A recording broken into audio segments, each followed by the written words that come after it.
Acababa de bajar de un taxi viejo y destartalado, con las piernas todavía temblando después de 2 meses postrada en el hospital. De pie frente a el refugio, la casa por la que trabajé toda mi vida, para pagarla a plazos, pensé que me recibirían con lágrimas de alegría. Pero mi hijo me miró y gritó: ¿Para qué regresaste aquí? Inútil. ¿Por qué no te moriste de una vez? Mi nuera, con una copa de vino caro en la mano, se burló. Esta casa ya tiene nuevo dueño para pagar nuestras deudas, así que ahora oficialmente eres una mujer sin hogar. Ante esa humillación, de pronto solté una sonrisa fría. Molestos, preguntaron: ¿Qué tiene de gracioso? ¿Te volviste loca? Con total calma respondí: me río porque se apresuraron demasiado a repartirse el juguete de alguien que todavía sigue respirando. Y me río porque acaban de vender algo que nunca les perteneció. Mi nombre es María, y a los 65 años todavía recuerdo claramente aquel día. Me bajé de ese taxi viejo y destartalado, sintiendo cómo mis piernas todavía temblaban bajo mi propio peso. Han sido 2 meses largos, 2 meses de estar ahí, tiesa, en una cama fría del Hospital General, allá en la Ciudad de México. El calor del mediodía en este valle me pegó en la cara como un bofetón. Y ese olor a tortillas recién saliditas del comal, que antes me sabía a gloria, ahora me dio una amargura en la garganta que no podía pasar. Me pasé la vida entera dando abonos, dejando de comer cosas buenas para que no faltara ni un peso de la hipoteca. ¡Qué ingenua fui! De veras que sí. En ese momento, mientras el sudor me bajaba por la nuca, todavía pensaba que al abrirse ese portón, me iban a recibir con los brazos abiertos y con lágrimas de felicidad. ¡Qué equivocada estaba! La primera puñalada no me la dio una palabra, sino lo que le habían hecho a mi casa. Mi portón negro, ese que yo mantenía siempre reluciente, lo habían arrancado de cuajo. En su lugar, colgaron unos plásticos mugrosos de construcción que apenas tapaban el desorden que había adentro. Mis bugambilias, Dios mío.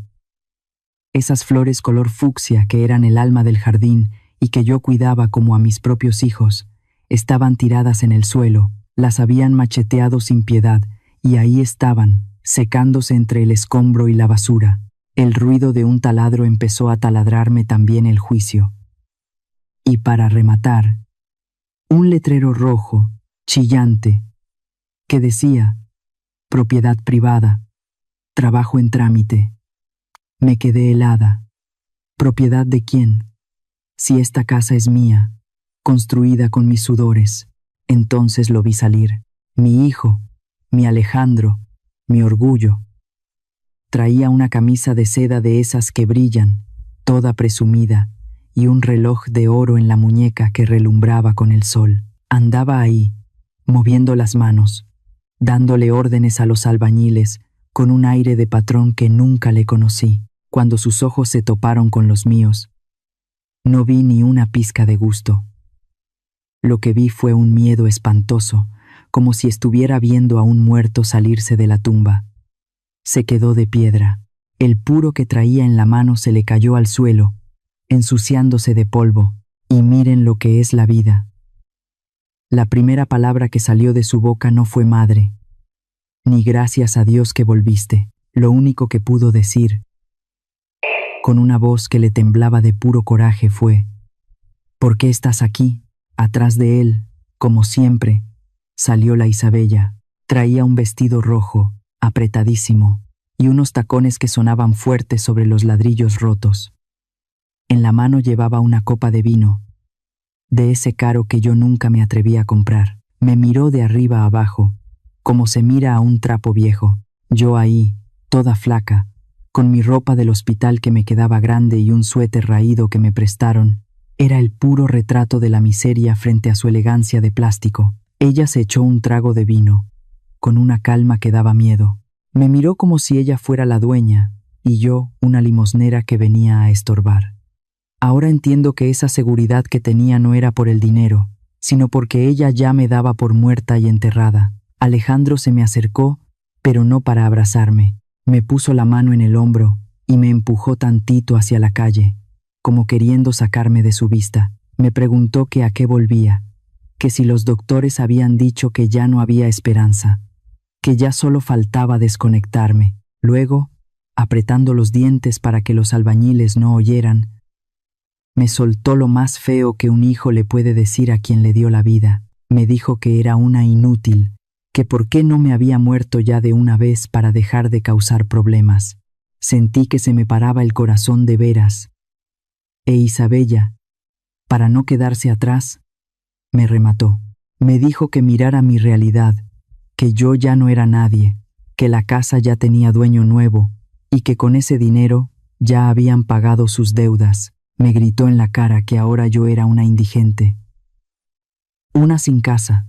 Se soltó riendo, y esa risa se quedó rebotando en las paredes del patio como si fuera la campana de un entierro.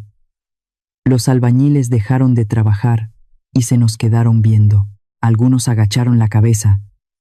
Yo creo que de pura vergüenza de ver cómo un hijo trata a su madre. Mi vecina Rosa, la pobre, estaba del otro lado de la reja con las manos en la cara, rezando por lo bajito, sin poder creer lo que oía. Isabella, bien cínica, llamó a los guardias de la colonia para que sacaran a esa vieja loca de su obra.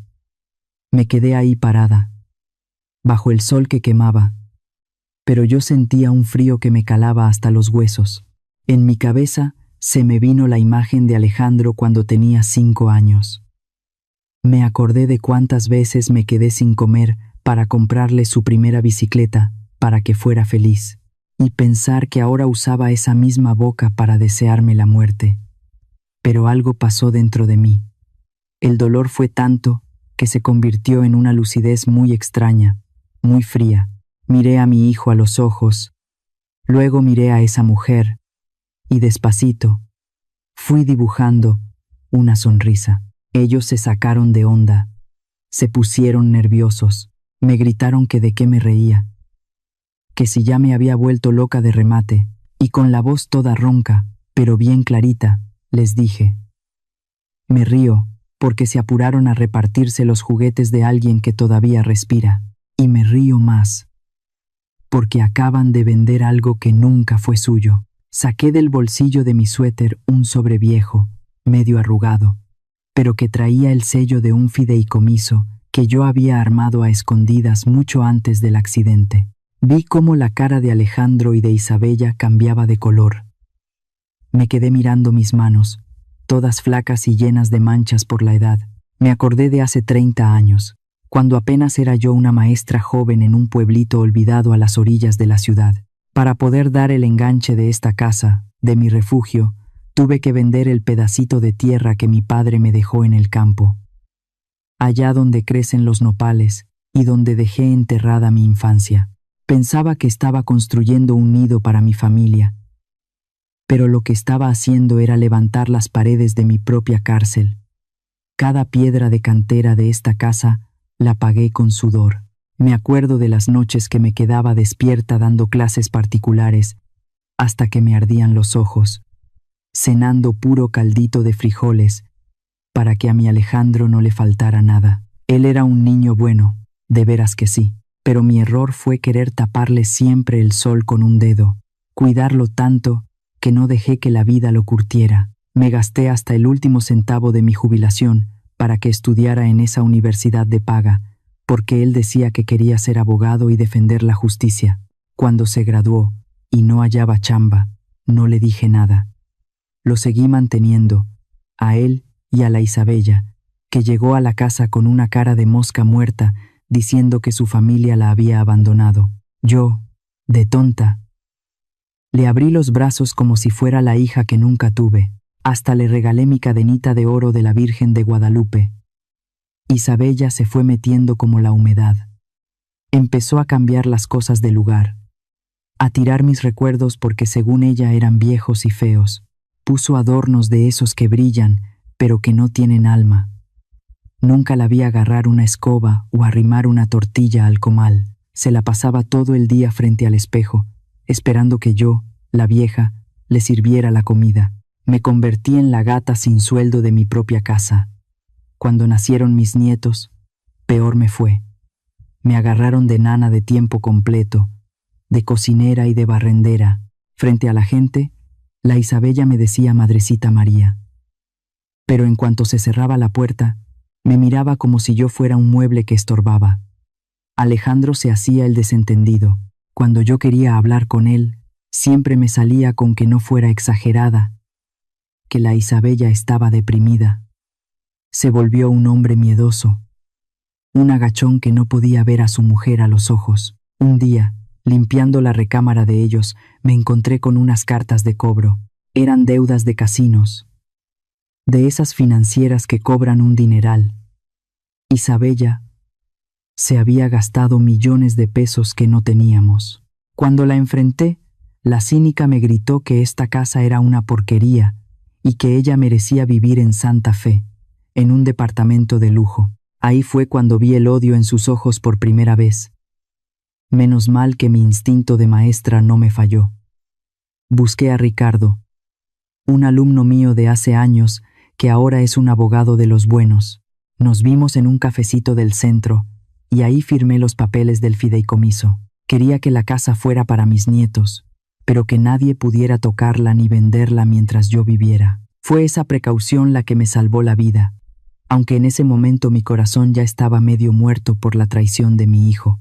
La noche antes del accidente, los oí pelear en la cocina. Isabella gritaba que tenían que convencerme de firmar las escrituras a nombre de Alejandro para pagar sus deudas de juego, y nunca se me va a olvidar lo que ella dijo.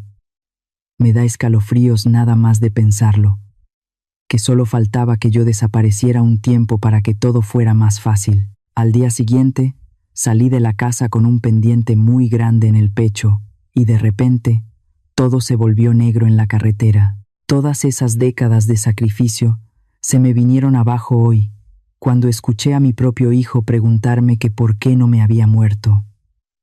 Amigos, sentir que el hijo, que uno más quiso, te diga esas palabras tan feas, es algo que no se le desea a nadie. Ustedes han pasado por algo parecido, o han visto una traición así en su familia. Cuéntenme lo que sienten aquí abajo. Los leo con el corazón en la mano. Me quedé ahí, postrada entre las paredes blancas, tan frías como el mármol, del Hospital General de la Ciudad de México. A mi alrededor, solo existía un sonido, un bip, bip, bip constante, monótono, que marcaba mis latidos. Mi cuerpo era como un ataúd de carne. No podía mover ni un dedo, pero mi cerebro estaba despierto, y eso era una tortura que no le deseo a nadie. En esa oscuridad, mi oído se volvió mi única ventana a la vida y a la vez mi puerta al infierno. Escuchaba el traqueteo de las camillas por el pasillo, el chirrido de las suelas de goma de las enfermeras y ese olor a alcohol y cloroformo que se me metía hasta el alma, ahogándome despacio. Sentía un terror profundo al cerrar los ojos, porque en el silencio de la noche mi mente me jugaba pasajes oscuros y fríos.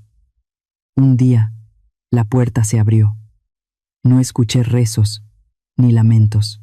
Escuché un golpeteo seco, fuerte. Era Isabella. Sus tacones resonaban con una crueldad que me erizó el alma. Ni siquiera bajó la voz. Se acercó a la mesita y abrió mi bolso, el mismo que yo siempre tenía a un lado de la cama. La escuché revolver mis cosas con una frescura que me heló la sangre. Buscaba mis llaves, mis tarjetas. Alejandro estaba ahí.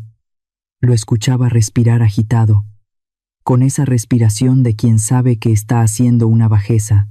Escuché el papel crujir entre sus manos. Estaban saqueando mis cosas mientras yo yacía frente a ellos. Quise gritar. Quise levantarme y darles una bofetada que les quitara la soberbia, pero lo único que mi cuerpo roto pudo hacer fue dejar escapar una lágrima muda, que bajó despacito por mi sien, perdiéndose entre las sábanas. Después vino lo peor. Escuché a Isabella susurrar, pero llena de una emoción que me dio asco. Ella decía que el doctor había dicho que yo no iba a librarla. Decía que si no vendíamos la casa en ese preciso momento, la gente a la que le debía dinero por el juego iba a llegar al hospital a cobrarse. Alejandro dudaba. Su voz sonaba chillona, como la de un niño asustado. Decía que cómo iban a venderla si las escrituras estaban a mi nombre y yo estaba en coma. Y ella, mi nuera, soltó una risa seca, metálica, que yo jamás le había escuchado. Me di cuenta, ahí mismo, en medio del dolor, que el amor de un hijo y la sangre, para ellos, solo valían lo que pesaba una escritura y unas deudas de apuestas. Sentí una mano grande y tosca tomar mi mano derecha. Era la mano de mi Alejandro, la mano que tantas veces le curé de raspones cuando era un niño. Sentí la humedad y el frío de un cojín con tinta. Presionó mi pulgar contra la tinta y después lo aplastó contra unas hojas ásperas. Escuché el sonido del papel al ser presionado y juro que sonó como si estuvieran rompiendo mis costillas. Hasta el día de hoy, me sigue dando náuseas recordar ese momento, sentir que mi propio hijo me usó como una herramienta de firma, mientras yo peleaba por quedarme en este mundo. Unos días después, trajeron a un extraño a la habitación. Era Guzmán. Un buitre de esos que rondan las propiedades con problemas. Se paró frente a mi cama, me miró como si yo fuera un animal en el mercado y habló con una frialdad que me dejó paralizada. Decía que, como yo no estaba muerta del todo, él se arriesgaba comprando mis cosas, así que solo pagaría el 40% de su valor, 3 millones de pesos, y que si querían, que firmaran, si no, que le hicieran como quisieran. Isabella aceptó al instante, sin chistar, sin pelear, ciega de avaricia, con tal de tener el dinero en sus manos. Ahí estaba yo, escuchando cómo subastaban mi vida y el trabajo de mis años, como si fuera chatarra. Cuando el dinero de la venta cayó en sus cuentas, mi existencia se volvió un estorbo. El dinero para mis cuidados médicos se convirtió en un gasto innecesario para ellos. Isabella le dijo a Alejandro que el hospital era un desperdicio, que de todos modos yo no iba a despertar, que por qué no hablaban con el doctor para dejarme ir en paz. Alejandro se quedó en silencio un buen rato, como sopesando el valor de mi vida. Al final, con un suspiro que me rompió lo que me quedaba de esperanza, dijo que lo iba a pensar, que si en una semana no mejoraba, él mismo firmaría para retirarme el soporte. En ese segundo, comprendí que la soledad y la desesperación tienen fondo. Mi propio hijo estaba planeando matarme, tan solo para ahorrarse unos pesos. Una tarde tranquila, mientras los dos se habían ido a gastar lo que no tenían en fiestas, Ricardo, mi antiguo alumno, se coló en la habitación, se sentó a mi lado, tomó mi mano con esa calidez que yo recordaba de sus años de estudiante. Me dijo que él sabía que yo lo escuchaba, que había notado cosas muy raras en los papeles de la casa. Me pidió que no me rindiera, que él iba a detenerlos. Dejó una pequeña figura de la Virgen de Guadalupe en mi cabecera y rezó en silencio. Esa fue la semilla de fuego que me trajo de vuelta. El día que Alejandro debía firmar para dejarme morir, mi cuerpo reaccionó. Los monitores empezaron a volverse locos. Abrí los ojos. El doctor Hernández, un hombre de bien, se quedó blanco al verme. Le pedí un favor con el último hilo de voz que me quedaba. Le pedí que no le dijera a nadie que yo había despertado. Quería que me creyeran en coma. Necesitaba tiempo para recuperar las fuerzas. Tiempo para armar con Ricardo la lección más grande de sus vidas. Me di cuenta entonces que Dios me había devuelto el aliento, no para ser la madre abnegada de siempre, sino para convertirme en la juez de mi propio destino. Después de decirles que acababan de vender algo que nunca fue suyo, el silencio que se hizo frente a las rejas del refugio fue sepulcral. Alejandro se quedó clavado en el piso, temblando, sin saber qué decir. Isabella apretaba tanto su copa de vino que pensé que el cristal le iba a cortar la piel. Al recordar ese momento, siento una satisfacción extraña, muy reconfortante. Ver el derrumbe de quienes un día calcularon mi muerte fue la medicina más potente que he probado. La señora Rosa, mi vecina, se acercó despacio y preguntó a voces qué pasaba, si ellos no habían jurado que yo había firmado todo. Se lanzó hacia mí, intentando arrebatarme el sobre de las manos, gritando que yo estaba loca, que a quién quería engañar, que la firma y la huella eran mías, que su marido había estado ahí. Me hice para atrás, enderezando la espalda, recuperando esa postura que tenía en mis años de maestra. La miré con un desprecio que la hizo trastabillar. Le dije que sí, que habían tomado la huella de una mujer inconsciente, pero que la ley de nuestro México no protege a los ladrones de identidad. Ella levantó la mano para golpearme, pero Alejandro la agarró del brazo.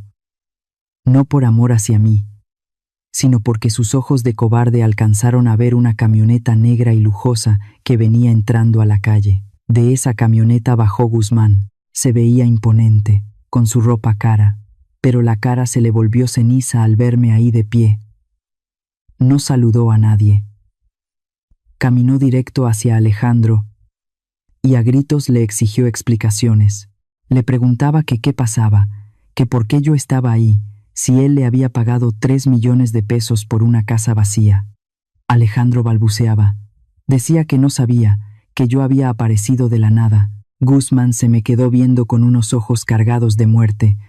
Me dijo que no le importaba cómo había despertado, que él tenía los papeles firmados y que la casa ya le pertenecía. Yo no le contesté, no quise pelear en la calle. Saqué la llave de repuesto de mi bolsa, esa que ellos jamás pudieron encontrar. Tuve que caminar entre los sacos de cemento, los botes de pintura fresca y los ladrillos amontonados. El olor a solvente me daba arcadas, pero cada paso que daba sobre la tierra de mi casa me llenaba de una fuerza que no conocía. Los invité a todos a pasar a la sala. Es la sala que Isabella había transformado, quitando mis sillones de caoba, llenándola de muebles modernos, fríos, sin historia. Me senté en el sillón principal, me sentí como una matriarca en su trono, frente a 3 personas que se estaban devorando por la ambición. Saqué del sobre una copia certificada del fideicomiso que el Banco de México resguarda desde hace 5 años. Les leí las letras con calma, asegurándome de que cada palabra golpeara en ellos. Les expliqué que la casa no me pertenecía a mí, que yo solo era la usufructuaria, que el banco era el dueño legal y que cualquier movimiento sobre la propiedad era nulo sin mi firma, y sobre todo, sin la firma del representante del fideicomiso, el licenciado Ricardo. Vi cómo el rostro de Guzmán pasó del rojo del coraje al blanco de la miseria. Él sabe bien cómo se manejan los bienes raíces en esta ciudad. Entendió, al instante. Guzmán perdió el control. Agarró a Alejandro del cuello de su camisa de seda, estampándolo contra la pared. Le gritó que era un maldito infeliz, que le había asegurado que era el único heredero con poder de decisión, que lo había estafado por 3 millones de pesos. Isabella empezó a gritar como loca, chillando que yo estaba mintiendo, que esos papeles eran falsos. Guzmán no le creyó nada. Tiró a mi hijo al suelo, como si fuera basura, y le dio un ultimátum. Le dijo que tenía 24 horas para devolverle su dinero, o que le iba a enseñar lo que es la ley de las calles de la Ciudad de México. Cuando Guzmán se largó dando portazos, Alejandro se derrumbó, se hincó frente a mí, abrazando mis rodillas como si volviera a ser un chiquillo. Me pedía perdón entre sollozos, diciendo que estaba ahogado en deudas, que Isabella lo obligó, pero ella, ahí parada, se burló. Le dijo a mi hijo que no fuera hipócrita, que él había sido quien tomó mi mano para poner mi huella sobre la tinta. Yo los miré a ambos, y una náusea profunda, un asco inmenso me llenó la garganta. Ya no sentía dolor por verlos así. Sentí tristeza al darme cuenta que había parido y criado la ruina. Me di cuenta que la hidalguía de mi familia se había podrido. En medio de ese silencio tenso, se escuchó la puerta. Era el licenciado Ricardo. Entró con su portafolio en la mano. Miró a mi hijo y a mi nuera con una mirada glacial. Una mirada que no juzgaba como pariente, sino como la autoridad. Los saludó y les informó que había metido una denuncia por fraude y robo de identidad ante la fiscalía. Ricardo se acercó a mí. Me sonó una sonrisa dulce. Me dijo que todo estaba listo, que la casa quedaría asegurada bajo custodia para la investigación, pero que yo podía quedarme tranquila, ya que nadie podía sacarme de ahí. En ese momento, mirando a Ricardo, sentí que él me devolvía la dignidad que mis propios hijos habían pisoteado. Me di cuenta de que a veces un extraño sabe valorar y cuidar más la humanidad de uno que aquellos a quienes uno le dio la vida. Quiero que sepas que voy a continuar con esta historia. Cuando tú me des la señal, voy a mantener el ritmo y la cadencia que me pides, para que la experiencia sea un consuelo para todos los que me escuchan. Avísame cuando esté listo para seguir adelante. El aire en la sala de El Refugio se puso pesado, denso, como si el tiempo se hubiera detenido de golpe. Me senté en mi viejo sillón de caoba, ese mismo que Isabella llamó porquería y que quiso tirar a la basura tantas veces. Ahora, desde ahí, yo los miraba a los tres. Sus caras estaban deformadas por la angustia, por esa sombra de quien sabe que el piso se le está hundiendo. El ventilador de techo giraba con un ruidito rítmico. Lach, lach, lach. Parecía un reloj contando los segundos para su caída. En ese momento, me sentí extraña. Me sentí como una jueza dictando sentencia en mi propia casa. Nunca en mi vida había sentido ese poder, esa claridad, el olor a incienso que salía de la Virgencita de Guadalupe, allá en la esquina. Llenaba todo el lugar, dándole un aire de iglesia, de algo sagrado que no se puede pisotear. Ricardo, con esa calma que solo dan los años de estudio, abrió su maletín de piel. Sacó un fajo de papeles con el sello rojo, brillante, del Banco de México. Era el contrato original del fideicomiso. Le preguntó, con una voz muy pausada, si sabía que en nuestro país, cuando una propiedad entra en un fideicomiso familiar, deja de ser de cualquier persona. Ya no era mía, y mucho menos de él. Ricardo le explicó, como quien le habla a un niño, que el banco era el dueño legal. Yo era la única que podía usar la casa hasta el último de mis días. Alejandro solo era un heredero con condiciones. Y eso, solo después de 10 años de que yo faltara, vi cómo a mi hijo se le desencajó la mandíbula. Se dio cuenta de que lo que había vendido era un castillo de arena, un aire que no le pertenecía. Guzmán, el comprador, pegó un manotazo en la mesa que hizo saltar los papeles. Ricardo soltó una risita fría, de esas que calan. Le dijo que esa oficina estaba suspendida por tranzas y fraudes, que la firma mía que traía ese papel era de cuando yo estaba en coma. Una firma falsa. Según la ley mexicana, eso se llama nulidad absoluta. Guzmán se volteó a ver a Alejandro con una rabia que daba miedo. Luego vino el reclamo del dinero. Guzmán, con la voz ronca de puro coraje, preguntó por sus 3 millones de pesos. Quería saber qué habían hecho con la plata que les entregó en efectivo y por transferencia. Alejandro se puso blanco, transparente. Buscó con la mirada a Isabella, pero ella ya estaba mirando para otro lado. Ella se había gastado 2 millones en pagar sus deudas de los casinos de Polanco. El millón que sobraba ya lo habían dado para el enganche de un coche de lujo y para comprarse ropa de marca. Todo eso mientras yo estaba todavía en el hospital, peleando por cada respiro. Se me heló la sangre al pensar que se lo gastaron todo cuando yo todavía no sabía si iba a volver a ver la luz del día. Isabella, al ver que el barco se hundía, cambió de cara, se tiró al suelo, se arrastró hasta mis pies y empezó a chillar. Decía que lo hizo por el bebé que venía en camino, por mi supuesto nieto. Juraba que solo quería asegurar el futuro de la criatura. Alejandro se unió al drama. Me suplicaba que retirara la denuncia, que por la sangre que nos unía no los mandara a la cárcel. Por un segundo, mi corazón de madre quiso flaquear. Todavía quedaba una chispita de esa mujer que siempre les perdonó todo. Pero entonces me acordé de ellos hablando de desenchufarme, de dejarme morir para ahorrarse el hospital. Sacó su teléfono y empezó a llamar a su gente. Les ordenaba que vinieran a el refugio, que trajeran armas. Decía que si no le devolvían su dinero, se iba a cobrar con sus vidas. Ricardo se puso de pie. Muy firme, le advirtió que si usaba la violencia, se iba a quedar sin casa y sin dinero, y que además terminaría encerrado. Le avisó que la patrulla ya estaba por llegar, que yo misma había pedido protección. La ley llegó a tiempo para evitar una desgracia, pero el odio ya había echado raíces profundas. Me levanté de mi silla y los miré de frente. Les dije que a partir de ese segundo no tenían derecho a pisar mi recámara ni a tocar nada de mi casa. Mandé llamar a Sofía, mi empleada de toda la vida, y le pedí que sacara sus cosas.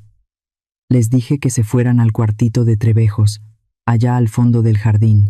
Isabella gritaba como loca al ver sus bolsas caras tiradas entre el polvo, pero a mí ya no me importaba. Les estaba quitando el lujo para empezar a recuperar mi respeto. Esa noche fue extraña. Afuera, Guzmán y sus hombres daban vueltas en sus camionetas, acechando. Alejandro e Isabella estaban encerrados en ese cuarto chiquito y oscuro. Yo me fui a mi recámara grande, me acosté y me quedé mirando el techo. La soledad me abrazó, pero era una soledad distinta. El secreto del fideicomiso ya estaba afuera, pero yo sabía que la verdadera guerra apenas iba a comenzar. Aún así, dormí tranquila. Fue la primera vez en 2 meses que descansé de veras, sabiendo que los lobos estaban afuera, pero mi casa seguía siendo mi refugio. La vida en el cuarto de servicio fue un infierno para ellos. Alejandro e Isabella estaban amontonados en ese espacio lleno de humedad, donde antes guardábamos los bultos de cemento y las palas viejas. Escuchaba los gritos de Isabella desde la cocina. Se quejaba del olor a encierro, de las cucarachas, de cómo sus vestidos de seda se estaban llenando de moho. Yo pensaba que tal vez la carencia los iba a hacer reflexionar. Pero qué equivocada estaba. La pobreza, cuando no hay dignidad, solo despierta a la bestia. Sentada en el balcón, veía la luz tenue que salía de su cuarto. Presentía que algo malo se estaba cocinando ahí abajo. A través de la ventana medio abierta, alcancé a oír el veneno de Isabella. Le susurraba a Alejandro que no podía permitir que yo los metiera a la cárcel. Le decía que si lograban robarse el contrato original del fideicomiso y lo quemaban, Guzmán los iba a perdonar. Alejandro no quería al principio, pero ella lo amenazó con irse y quitarle al supuesto hijo.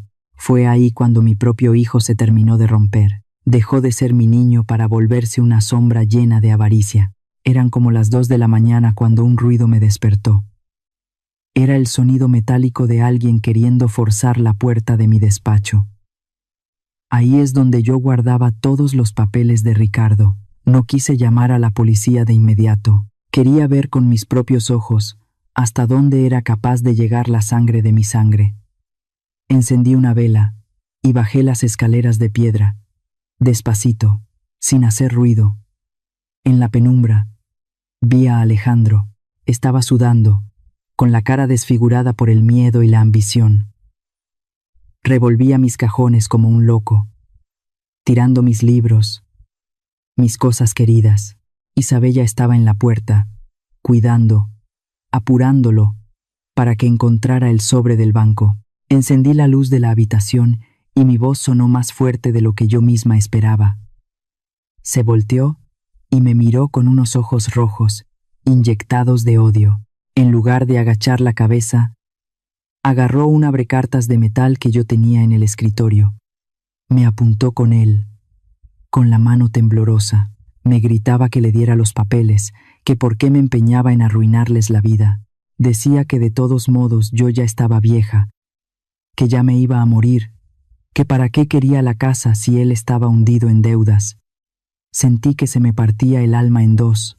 Ver esa punta de metal dirigida a mi pecho, sostenida por el hombre al que yo le enseñé a caminar, fue peor que el accidente. Le pregunté, con el corazón en la mano, si de veras se atrevería a matarme por una barda de piedra, y Alejandro empezó a llorar, pero era un llanto de rabia. Isabella, desde atrás, le daba cuerda, diciéndole que yo solo amaba mi dinero. En ese momento, ya no sabía si tenía enfrente a mi hijo o a un extraño poseído por el diablo. Pero yo ya no estaba sola. Justo cuando Alejandro se me quiso echar encima para quitarme las llaves que colgaban de mi cuello, entró Sofía. Venía con 2 guardias de la colonia que ya estaban advertidos. Sofía le gritó que soltara el arma, que ella lo había grabado todo con su teléfono. Alejandro soltó el metal y se quedó ahí, parado, dándose cuenta de que había caído en la trampa que yo le puse para probar su corazón. Las patrullas llegaron pronto. Las luces azules y rojas bañaron las paredes del refugio. Los policías esposaron a Alejandro por intento de asalto y amenazas. Isabella quiso escapar por atrás, pero la agarraron en el patio. Me gritaba cosas horribles, insultos que ninguna mujer debería decir. Alejandro me miraba con ojos de perro apaleado, rogándome que dijera que todo era un juego, que no dejara que se lo llevaran. Me di la vuelta. No quise ver su cara ni una vez más. Con una voz que me salió fría, como salida de un congelador, les dije a los oficiales que se los llevaran, que yo no conocía a ese hombre, que yo no tenía ningún hijo que se llamara Alejandro. El silencio que quedó después de que se fueron las sirenas era insoportable. Me senté en el piso de mi despacho, entre mis papeles tirados, y lloré. Lloré como no lo había hecho en años. Lloré por los 35 años de errores que cometí al criarlo así. Sofía se sentó a mi lado y me abrazó. Ahí estábamos las dos, solas en esa casa tan grande. Esa noche, le puse el sello de muerte al amor que sentía por mi hijo. Sabía que tenía que estar fuerte, porque lo que venía en el tribunal iba a ser la prueba final de mi vida. Amigos, les pregunto con mucha tristeza, ¿en qué momento el amor de madre se vuelve el arma que usan los hijos para destruirnos? ¿Han sentido alguna vez que su propia sangre se vuelve agua sucia? Me gustaría mucho leer sus comentarios. Aquí los espero. Han pasado apenas 3 días desde que Alejandro se fue esposado, y el silencio del refugio ya se sentía como una bendición. Una tarde, escuché el ruido de varios motores viejos estacionándose frente a mi portón. Cuando me asomé por la ventana, sentí un hueco en el estómago.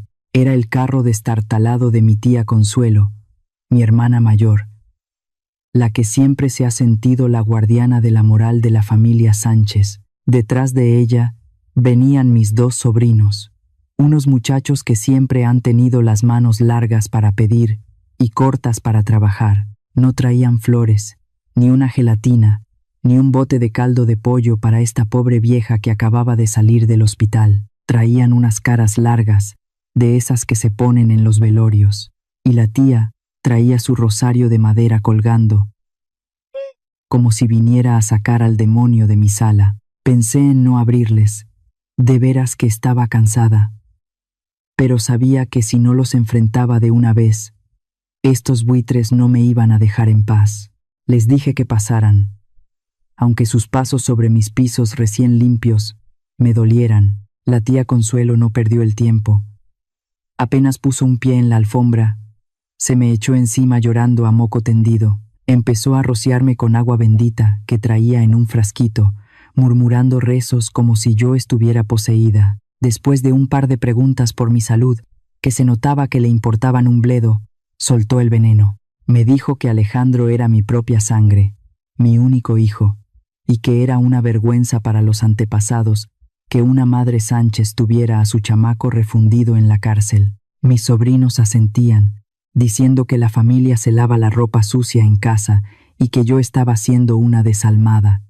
Me di cuenta, con una tristeza muy amarga, que para ellos mi vida no valía nada. No les importó que mi propio hijo me hubiera querido desconectar para quedarse con mis escrituras. Para ellos, lo más importante era el qué dirán, y que yo no rompiera la imagen de la madre abnegada que se deja pisotear.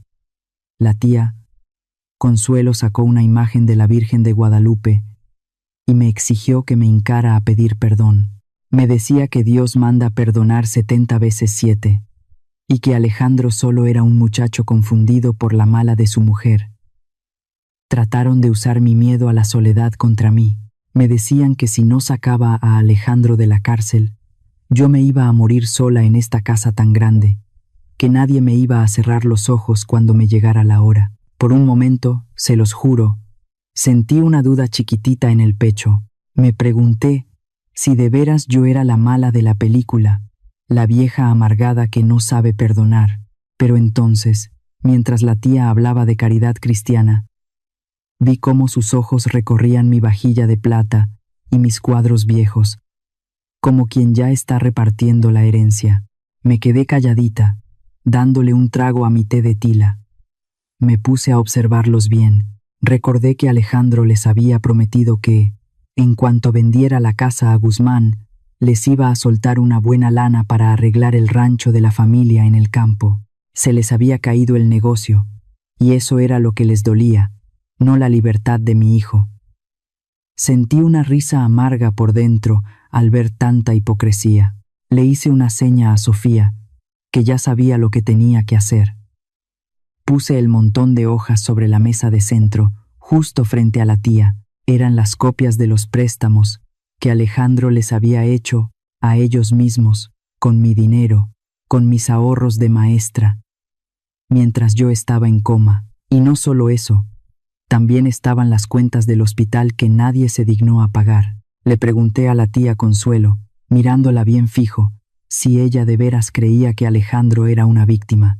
Le pregunté si los 500,000 pesos que él le dio de mi fondo de retiro para que ella se comprara sus bolsas de marca y se fuera de viaje, también eran parte de la confusión del muchacho. El silencio que se hizo en la sala se podía cortar con un cuchillo. La cara de mi hermana pasó del llanto fingido a un susto que le borró hasta el maquillaje. En un segundo, la unidad familiar se desmoronó. Mis sobrinos empezaron a gritarse entre ellos, reclamándose quién se había quedado con más dinero del que Alejandro les había repartido de mi herencia en vida. Ya no pedían libertad para Alejandro, ahora estaban preocupados de cómo le iban a hacer para que la Isabella no les cobrara lo que ella decía que le debían. Me levanté del sillón, con una fuerza que me salió de las entrañas, y los miré desde arriba de la escalera. Les dije que se largaran. Les grité que la familia no es una tarjeta de crédito para saquear al que se descuida, que mi casa se cerraba para siempre para los que quieren más al dinero que a la vida de un ser querido. La tía Consuelo se fue lanzándome maldiciones, diciendo que me iba a pudrir en mi orgullo, pero a mí ya no me dolía nada. Mandé llamar al cerrajero ahí mismo, frente a ellos, para que cambiara todas las chapas. Cuando el último carro se fue, me quedé sentada en el jardín. Por primera vez en muchos años, sentí que no le debía nada a nadie. La paz de Coyoacán regresó a mi patio. Me di cuenta de que poner límites no es ser mala, es quererse uno mismo.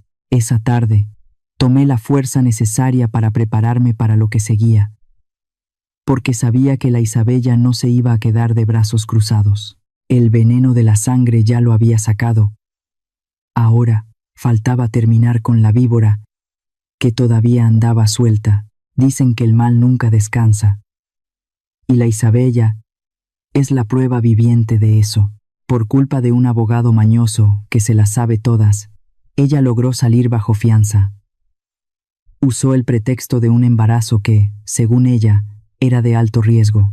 Me enteré de la noticia una tarde que el aire de la ciudad se sentía pesado, como si fuera a caer una tormenta de esas que inundan todo. Fui muy tonta al pensar que la justicia la iba a guardar bajo llave tan rápido. Los malos siempre saben dónde están los agujeros de la ley para salirse con la suya. Sofía y yo cerramos todo con doble llave, pero el miedo no se quita con cerrojos. Isabella no regresó a la casa, pero empezó una guerra más fea. La de la lengua. Se puso a publicar en todos los grupos del barrio que yo era una suegra malvada, que la había echado a la calle estando embarazada y que yo le había robado el dinero de su esposo. Ponía fotos mías de cuando yo estaba en el hospital, toda demacrada, diciendo que yo fingía la enfermedad para llamar la atención. La gente en el mercado me empezó a ver raro. Algunas señoras que antes me saludaban con respeto, ahora me volteaban la cara. Hasta me tiraron basura en la puerta de la casa un par de veces. Me dolía hasta el alma ver cómo esta mujer convertía mi vida en una basura para dar lástima. Ella sabía que en México a la mujer embarazada se le respeta, y usó ese sentimiento para ponerme a todos en contra. Pero yo no me iba a quedar llorando en un rincón. Isabella se alió con Guzmán. Los dos estaban desesperados. Guzmán quería sus 3 millones de vuelta, y ella quería desaparecer con lo que pudiera robarme. Planearon meterse a mi casa una noche para vaciar mi caja fuerte, esa donde guardo mis pocas joyas y los documentos importantes. Me enteré porque Ricardo tiene sus contactos. Me dio miedo. Sí, mucho miedo de pensar que esa mujer, a la que yo traté como a una hija, fuera capaz de querer quemar mi casa con tal de borrar sus rastros. Era un zapatito de bebé, blanco, muy tierno, pero venía con una nota que me revolvió el estómago. Decía que si no retiraba la demanda contra Alejandro, ella se iba a matar junto con el niño para que yo cargara con esa culpa toda la vida. Esa misma noche se paró frente a mi casa a gritar, a llorar como una loca para que los vecinos salieran a verla. Por un momento, mi corazón de abuela me quiso traicionar, pero cuando vi su sonrisa burlona a través de la mirilla, supe que todo era puro teatro. Le pedí a Ricardo que investigara quién era de veras Isabella. Lo que descubrió me dejó fría. Resulta que la Blanca Paloma ya se había casado 2 veces antes, en otros estados, y a los 2 maridos los había dejado en la ruina. Uno de ellos hasta se quitó la vida de la desesperación. E Isabella nunca estuvo huérfana. Simplemente su familia ya no la quería ver ni en pintura por todas las tranzas que había hecho. Lo más importante fue que Ricardo encontró al doctor que le dio el certificado de embarazo. Un hombre que ya tenía varias demandas por vender papeles falsos. Isabella me citó en el bosque de Chapultepec muy temprano, un sábado.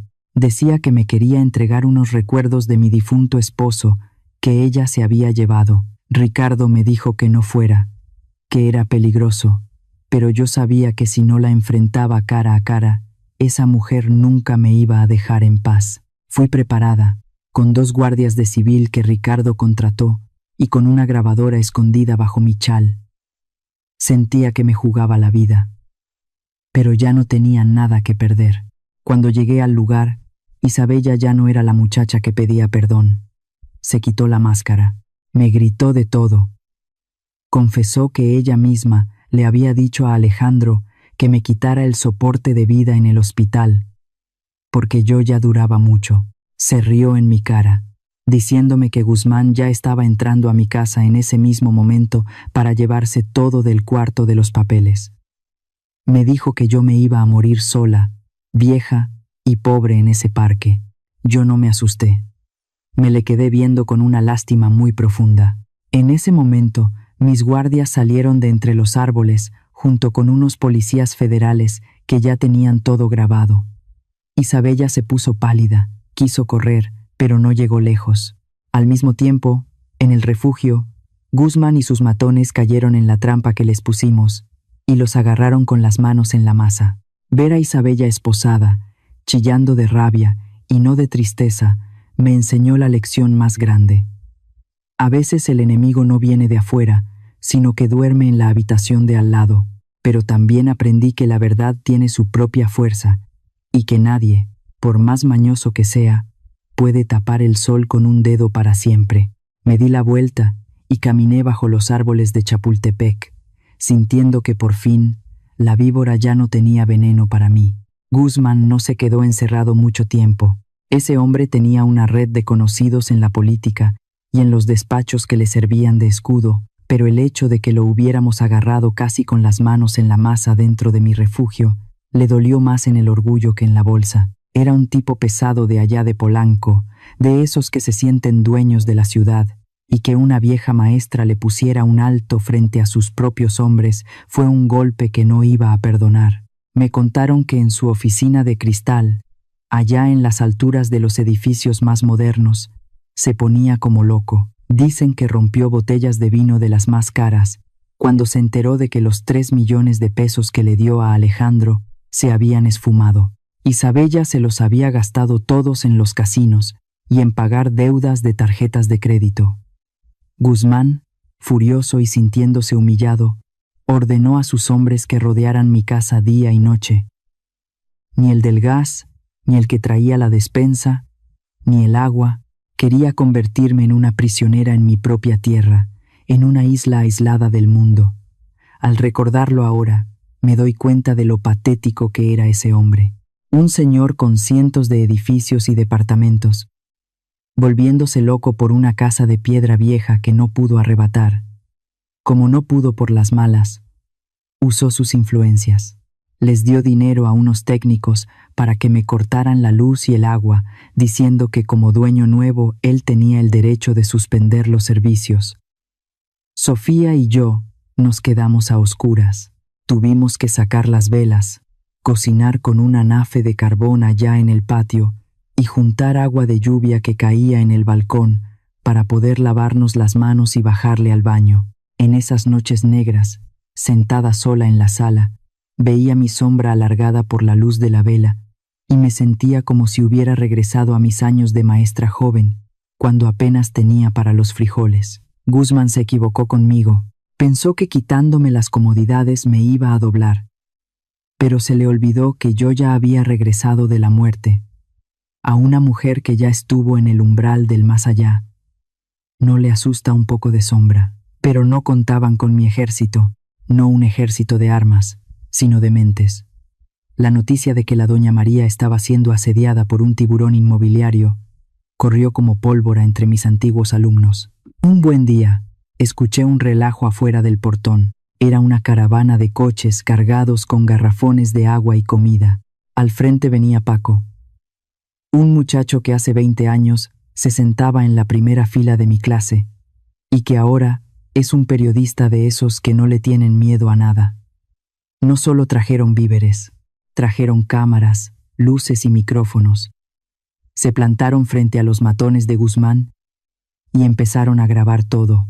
Me di cuenta, con lágrimas en los ojos, de que las semillas de decencia que sembré durante 30 años frente al pizarrón ahora eran árboles grandes que me daban sombra y protección. Mi casa dejó de ser una cárcel para convertirse en el centro de todas las noticias.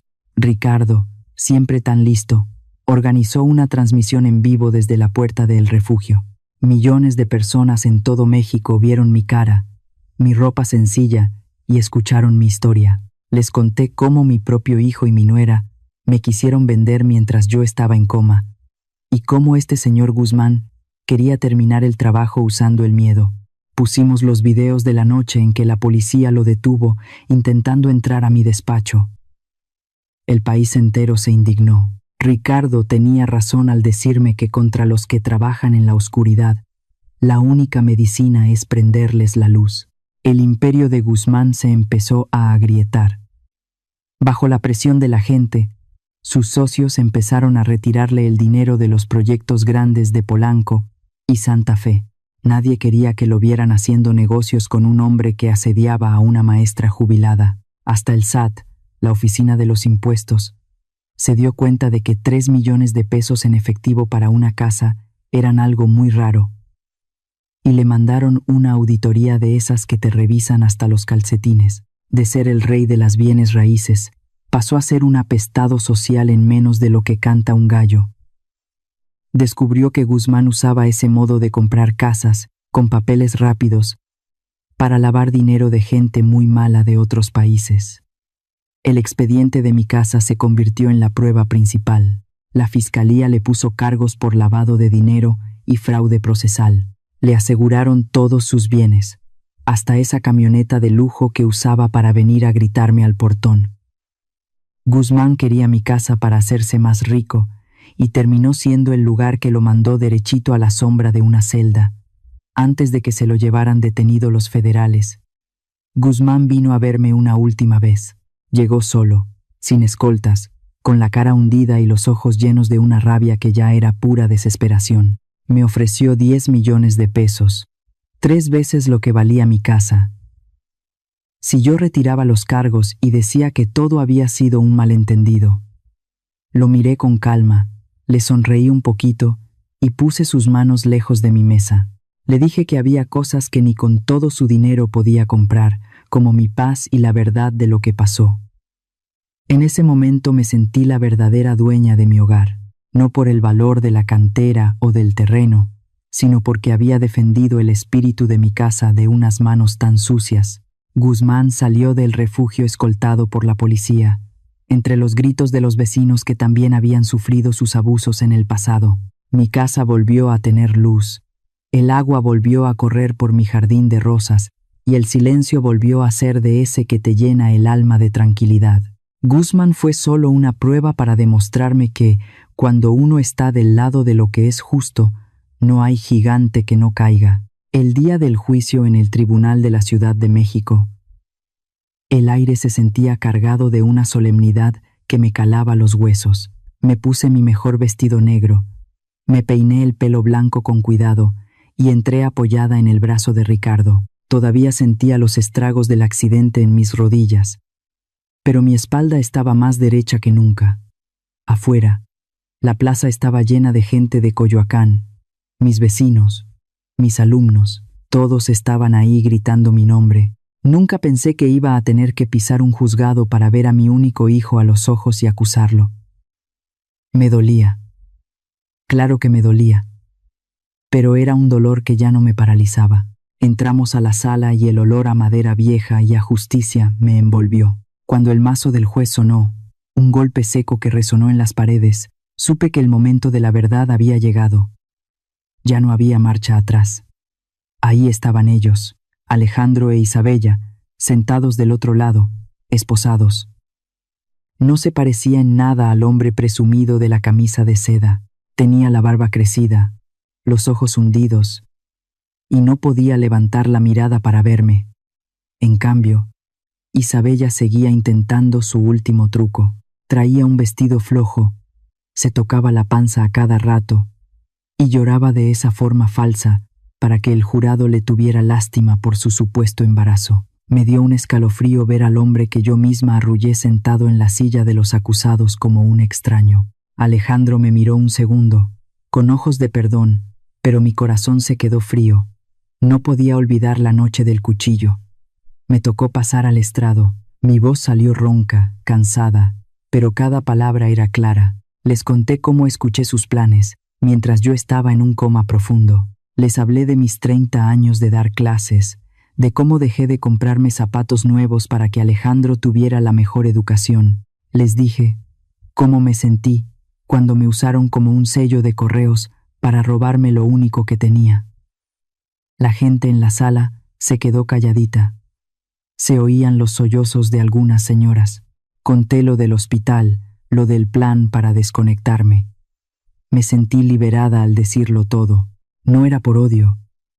Era para soltar la culpa de haber sido una madre que no supo poner límites. Entonces, Ricardo sacó la prueba que terminó con el teatro de Isabella. Presentó el informe médico del Hospital Central que decía que ella se había operado para no tener hijos desde hacía años. El silencio fue total cuando el juez leyó el documento. El embarazo era una mentira más. Fue asqueroso ver cómo usaba la idea de un hijo que no existía para tapar sus pecados. Cuando Alejandro habló, fue todavía más triste. Solo sabía echarle la culpa a su mujer. Decía que ella lo manejaba, que él solo quería pagar sus deudas, que nunca quiso hacerme daño de verdad. El juez, un hombre de mirada dura, le preguntó que si siendo abogado no sabía que lo que estaba haciendo era un crimen. Le recordó que él mismo puso mi dedo sobre la tinta mientras yo agonizaba.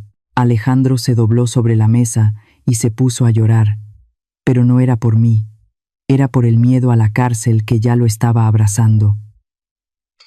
El juez dictó sentencia. A Isabella le dieron 8 años por fraude, falsificación y por intento de homicidio al querer quitarme el soporte médico. A Alejandro le dieron 5 años. Se le acusó de complicidad, abuso de una persona mayor y agresión armada. El contrato con Guzmán quedó anulado por completo y mi casa regresó legalmente al fideicomiso, donde nadie la puede tocar. Escuché el mazo sonar 2 veces. Clac, clac, y sentí que una cadena muy pesada se me caía de los hombros. La pesadilla por fin tenía un final. Pedí permiso para ver a Alejandro una última vez en el área de archivos antes de que se lo llevaran. Se tiró a mis pies, llorando como un niño, tratando de agarrarme el vestido a través de las rejas. Me rogaba que lo sacara, que él iba a cambiar, que iba a ser un buen hijo. Lo miré sin lágrimas, con una paz que me asustaba a mí misma. Le dije que ya lo había salvado muchas veces en su vida, pero que esta vez la forma de salvarlo era dejarlo cumplir su condena, que ahí adentro iba a tener que aprender a ser un hombre antes de aprender a ser un hijo. Me di cuenta de que perdonar no es tapar las tranzas, es dejar que cada quien cargue con su propio bulto. Salí del juzgado y el sol de la ciudad me bañó la cara. Era una luz hermosa, brillante. Ricardo me tomó de la mano y me sonrió con cariño. Me dijo que ya era hora de irnos a descansar a nuestro hogar. Caminé hacia el coche y miré hacia arriba, al cielo azul de mi México. Sentí que por fin mi alma estaba limpia de todo ese lodo de la traición. La casa estaba segura, pero lo más importante era que yo por fin era libre. Ya no era la madre que se dejaba pisotear por amor. Ahora era una mujer que había recuperado su vida y su dignidad. Me subí al coche sabiendo que mi refugio me esperaba, pero esta vez sin mentiras ni sombras bajo su techo. Después de que el juez cerró el caso, lo primero que hice fue limpiar mi casa. Pero no una limpieza de esas de diario. No, señor. Contraté a un equipo completo para que sacaran hasta el último rastro de esa mujer. Mandé a la basura esos sillones de piel brillosa que olían a pura soberbia y las cortinas de seda que le quitaban la luz a mis ventanas. Pedí que pintaran todas las paredes de un color blanco crema, de ese tradicional que siempre ha tenido el refugio. Quería quitar ese olor a pintura barata que dejaron las obras inconclusas de mi hijo, y mis bugambilias, mis pobres plantas macheteadas, volvieron a su lugar. Plantamos rosas mexicanas en cada rincón, como si estuviéramos diciéndole al mundo que la vida de veras siempre regresa. Al ver salir los camiones llenos de esos muebles feos, sentí que por fin me estaba sacando el veneno de los poros. Luego, el corazón se me llenó de alegría al ver entrar de nuevo a los míos. Sofía regresó como mi mano derecha, pero ahora con un sueldo de jefa y su propio cuarto bien arreglado, porque para mí, ella es la hermana que me dio la vida. También regresó don Beto, el jardinero, al que la Isabella había corrido por verse pobre. Lo viera usted ahora. Con qué gusto poda los rosales. La casa volvió a oír risas. Volvió a tener ese ruidito de la cocina que da paz, ya sin los gritos, ni las humillaciones de mi nuera. Por un momento pensé en quedarme solita. Pero al ver a Sofía tatemando los chiles en el comal, supe que nadie nació para estar solo. Las noticias que me traía Ricardo de la cárcel eran como un bálsamo. Aunque suene mal decirlo, me contó que la Isabella la está pasando muy negro allá en Santa Marta, Acatitla. Ya no hay maquillaje caro ni vestidos de marca. Me dijeron que las otras presas ya le bajaron los humos porque se quería sentir la gran señora. Y lo que son las cosas, Guzmán, que también acabó encerrado, Mandó a su gente de afuera para que le quitaran a Isabella todo lo que ella había escondido. La dejó en la calle, sin un peso para su defensa. Me da risa pensar que la mujer que me quiso dejar sin techo, ahora no tiene ni un ladrillo propio fuera de esas 4 paredes de piedra. El niño que nunca quiso ensuciarse las manos, ahora tiene que levantarse a las 5 de la mañana a labrar la tierra bajo el sol que quema. Me manda cartas. Fíjese usted, ya no me reclama nada. Ya no me amenaza. Ahora me cuenta que tiene las manos llenas de ampollas y que extraña mis frijolitos refritos. Yo leo sus cartas, las doblo con cuidado, pero nunca le contesto. No le mando ni un peso de ayuda. Mi silencio es la lección más dura que le puedo dar, para que aprenda a ser hombre por su propia cuenta, ya que de madre ya tuvo mucha. Para celebrar que la casa volvía a ser mía, armé una fiesta de las buenas. No invité a ninguno de esos parientes interesados que solo vinieron a pedir por Alejandro para salvar su pellejo. El olor a mole poblano y a tamales de dulce llenaba todo el jardín, mientras un mariachi tocaba esas canciones que le llegan a uno al alma. Mi vecina Rosa me apretaba la mano y lloraba de gusto. Ahí entendí que la familia no es nomás la sangre, sino la gente que se queda contigo cuando el barco se está hundiendo. Los vecinos ricos de la cuadra, esos que antes me veían con feo por los chismes que puso Isabella en internet, ahora venían a pedirme perdón. Me volví un ejemplo para muchas mujeres de mi edad en el barrio. Venían a preguntarme cómo le hice para protegerme, cómo puse mis límites. El refugio dejó de ser una casa en disputa para volverse un símbolo de dignidad. Me sentí muy orgullosa de ver que no gané humillando a nadie, sino simplemente dándome mi lugar. A mitad de la fiesta, Ricardo se me acercó con una cajita. Era mi cadena de la Virgen de Guadalupe, esa que Isabella se robó y vendió en una casa de empeño. Ricardo se pasó semanas buscándola por todo México hasta que la halló. Nos quedamos mirando un momento y sentí que a mis 65 años todavía hay espacio para un cariño maduro y de verdad.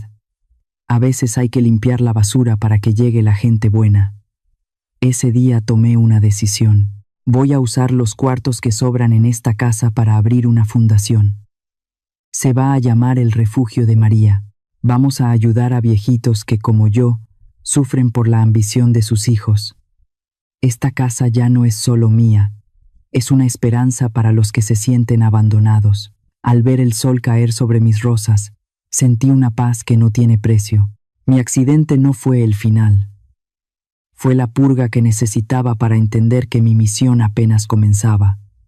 Me desperté hoy con la luz del sol, dándome en la cara, entrando por esa ventana de madera que tanto me gusta. Ya no escucho el bip, bip de las máquinas, ni huelo a medicina. Ahora mi casa huele a jazmín fresco.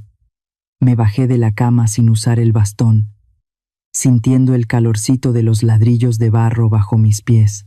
Fíjese que antes me daba miedo no volver a pisar mi suelo. Pero aquí estoy, firme como un roble. Sofía ya me tenía listo mi café de olla, bien dulcecito, y una concha recién traída de la panadería. Nos sentamos afuera, viendo cómo Coyoacán empezaba a despertar. Esos 2 meses en la oscuridad me enseñaron que poder respirar tranquila, sin que nadie te esté deseando la muerte por un puñado de pesos, es la riqueza más grande que hay. El refugio ya es otra cosa. Ahora es un lugar donde otros abuelos vienen a buscar ayuda. Recibí a una señora de mi edad, pobrecita, que su propia nuera la sacó a la calle. Cuando la vi llorar, me vi a mí misma hace unos meses. Le tomé las manos y le dije que no tuviera miedo, que aquí la ley y nosotros la íbamos a cuidar.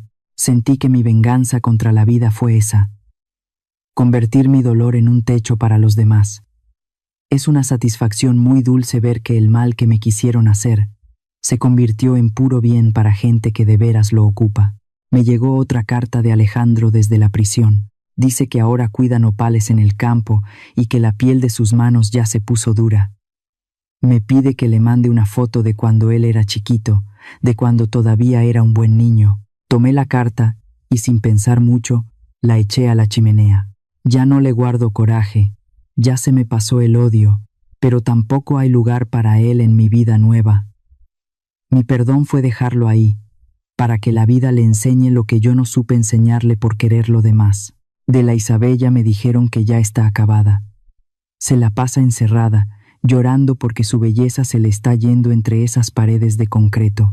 Le llueven las demandas de otros lados donde también hizo sus fechorías. Me mandó una carta llena de insultos, pero ni la abrí. Sofía la tiró directo a la basura. Me dio risa pensar que esa mujer, que tanto presumía de ser una víbora, terminó mordiéndose su propia cola. Al caer la tarde, Ricardo pasó por mí para ir a caminar a la Plaza Hidalgo. Nos fuimos despacito entre los árboles viejos, oyendo a los mariachis que tocan para los turistas. Nos sentamos a tomarnos un tequila y a platicar de los viajes que quiero hacer ahora que ya no tengo que mantener a nadie. Ricardo me tomó de la mano y me dijo que soy la mujer más valiente que ha conocido. A mis 65 años, me di cuenta de que mi vida no se está acabando, sino que apenas está empezando un segundo tiempo. Pero ahora, yo soy la que lleva el balón. Hace poco me dieron un premio en la ciudad por ayudar a los adultos mayores. Me paré frente a todos y no hablé de mi tristeza.